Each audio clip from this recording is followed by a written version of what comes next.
Depuis 6 mois, le cœur de notre atelier bat au rythme de 3 beaux projets pour la Fondation Cartier. 2 œuvres d'Ishigami et une œuvre imaginée par Mamani.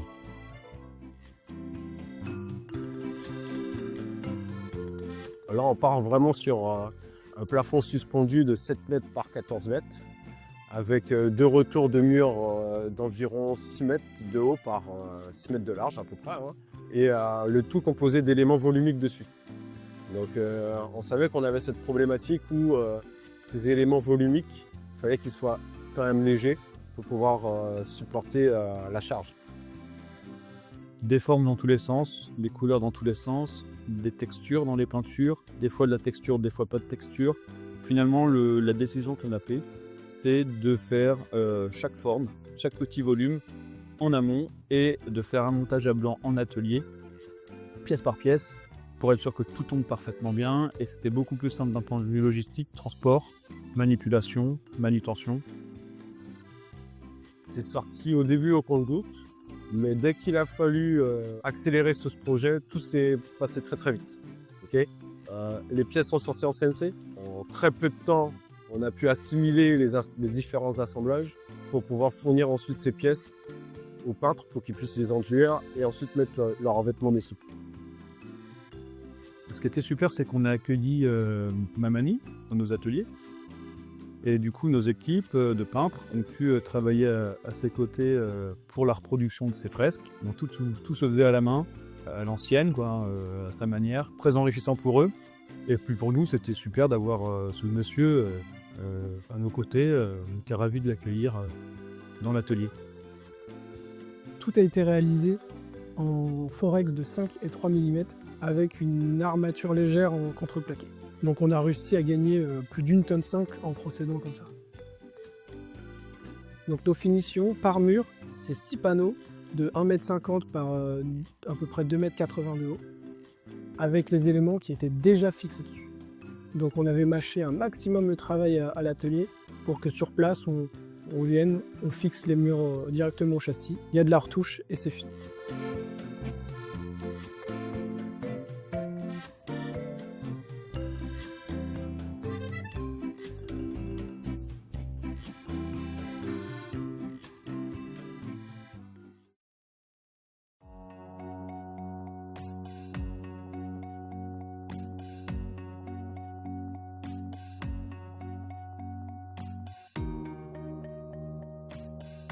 On avait un doute sur le montage de ce projet.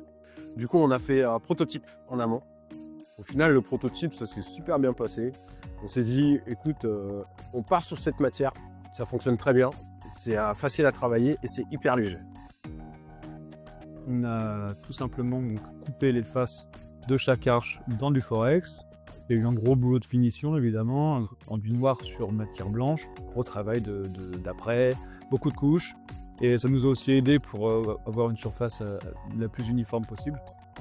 Et ensuite, sur place, c'était que de l'assemblage, les derniers joints à traiter, et puis lever tout ça et suspendre tout ça. Et du coup, technique super simple, très léger, car forex, c'est plutôt connu pour être léger.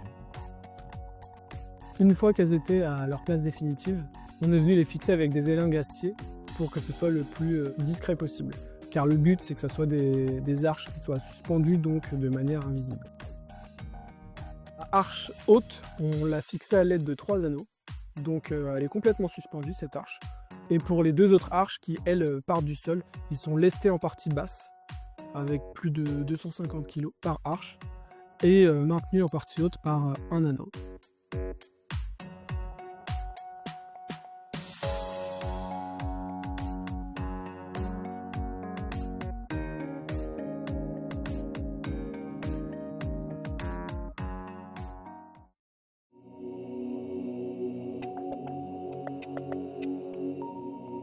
L'œuvre originale fait 7 fois et demi la taille de celle qu'on a construite, nous, pour la fondation.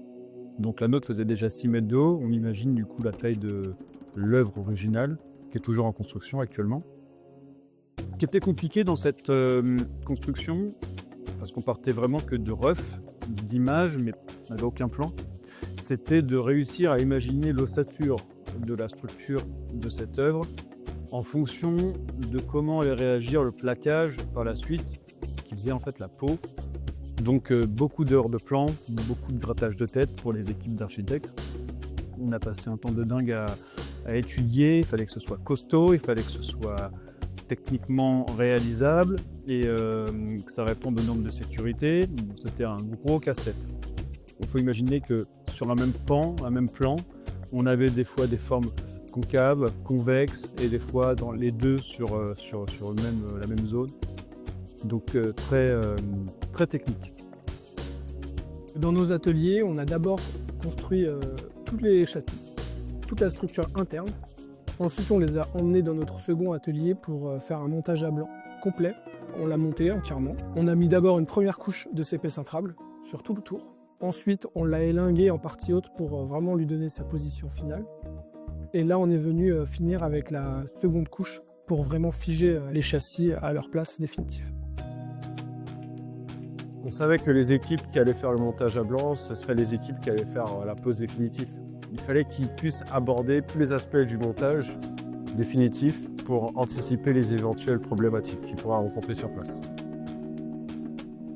Mais ce qu'on voulait, c'est que très rapidement, nos clients voient structurellement, en volume, leur œuvre en place.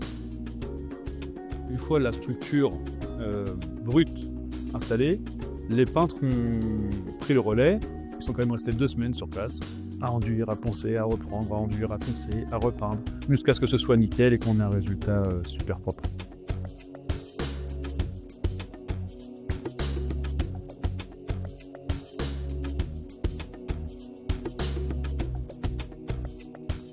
Beaucoup d'huile de coude.